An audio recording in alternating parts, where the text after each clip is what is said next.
there, welcome to week 1 of our Summer of Sight Reading Challenges.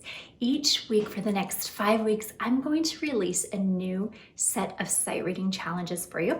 They're going to get more and more difficult each week, and they're just to help you continue to practice and develop those sight reading skills as a pianist, which is so important. Each set is going to have 2 challenges. The first one will be a little bit more accessible, a little bit of a soft entry in there. And then the second one is going to be designed to challenge yourself a little bit more. Today, we are not going to need a piano. We're just going to practice sight reading the rhythm and getting familiar with how to sight read rhythm. So you can either clap along with me. If you have a rhythm instrument like a tambourine or a drum or anything like that, you're welcome to just use that to play the rhythm. But let's go ahead and take a look at our passages. So you'll notice as we look at the music, and whether you printed it or you're just following along with me on the video here, that at the top of the page I put steps for sight reading, and this week we're just doing the rhythms. So I put steps for sight reading rhythms. The first thing we're going to do is notice our time signature, rhythms, and rests. So I can see my time signature, that top number tells me that I will have 3 beats in every measure. And I'm going to notice I have quarter notes, I have some rests in here, and then I have eighth notes. So those are my 3 rhythms that I have in here.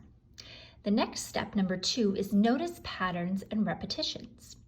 So I'm not looking at notes, remember, I'm just looking at rhythms. So I have quarter, rest, quarter, quarter, rest, quarter. So this rhythm repeats itself. Notice that, that can help us. Then here I have eighth notes, quarter, quarter, eighth notes, quarter, quarter. So again, the rhythm repeats itself it does it once here and then repeats itself in this measure here. So take note of those patterns and repetitions. They can be very helpful.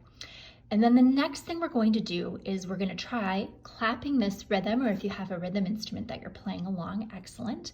We want to establish a beat before counting. That means we're going to count 1 free measure. So if I have 3 beats per measure, that means I'm going to count 1, 2, 3, and then start. So I'm counting 1 empty measure and then going into measure 1 here. Now, you want to keep going no matter what when you're sight reading. Don't stop and start and stop and start and stop and start. We want to just keep plugging ahead. And we want to set our beat a little bit on the slow side so that we're able to keep up and not make a ton of mistakes and trip over ourselves. So we want to have a nice, slow, steady beat before counting. So I'm going to count that 1 free measure for us, and then we're going to try clapping this together. 1, 2, go. 1, 2, 3, 1, 2, 3, 1 and 2, 3, 1 and 2, 3. How did you do? Now in my piano lessons, I also teach that you can count these as ta, these quarter notes as ta, and these eighth notes is TT. And then we could just say the word rest here. So I'm going to do it one more time in case you like words better than successive counting, if that's a little bit easier for you, and we'll try it together. So let's start by counting that free measure. 1, 2, go. Ta, rest, ta, ta, rest, ta, TT, ta, ta, TT, ta, ta. Nice job. All right, let's look at our second challenge now. We've got a lot more going on. If you look at, remember step 1, we noticed our time signature, rhythms, and rests. So our time signatures changed in the second challenge. We now have 4 beats per measure. And we don't have any rests, but we have these triplets here, which make things more complicated. Now, one of these triplet beats, which is 3 notes, is going to be the same as a ta note or a quarter note. So there's a few different ways you can count it. You can say 1 and a 2, 3 and a 4, or you can say triplet 2, triplet 4, or I teach my students this in my piano lesson program. You can have fun with 3-syllable words. So you can do something like strawberry pie, or vanilla pie, whatever you'd like to do there. So you can do words if that helps you. And then here we have some other complicated rhythms. We have a dotted quarter note, which is 1.5 beats, or you can say ta dot. And then we have a single eighth note, followed by dotted quarter note, followed by single eighth note.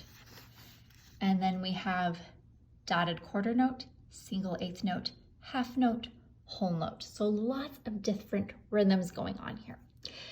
Number 2, we're going to notice patterns and repetitions in here. So you'll notice this pattern, this triplet ta repeats itself here, right? We do it once, then we do it again. And then same thing here. We have a dotted quarter note, followed by an eighth note, dotted quarter note, eighth note, dotted quarter note, eighth note, and then here it's going to switch. So if it helps you, you can draw a little arrow there just to remind you that that rhythm is a little bit different than we've had it before. Okay, let's try this together. I'm going to slow our rhythm down even more than when we did this first challenge. And I know you might make some mistakes as you're clapping this rhythm, but try to just keep going no matter what. 1, 2, ready, go. Triplet 2, triplet 4, 1, 2, and 3, 4, and 1, 2, and 3, 4, 1, 2, 3, 4. All right, now we're going to do it again. This time I'll do the words, and I'm going to say blueberry pie here, okay, because I love blueberry pie. So let's try this together saying the words. I'll start by counting that free measure. 1, 2, ready, go. Blueberry pie, blueberry pie. Ta dot tea, ta dot tea, ta dot tea. Half note, great big whole note. How'd you do? Now the second one might have been a little bit challenging, so you are welcome to print this piece of paper, this exercise, and continue to practice it and work on this until week 2 of Summer of Sight Reading. I'll see you then.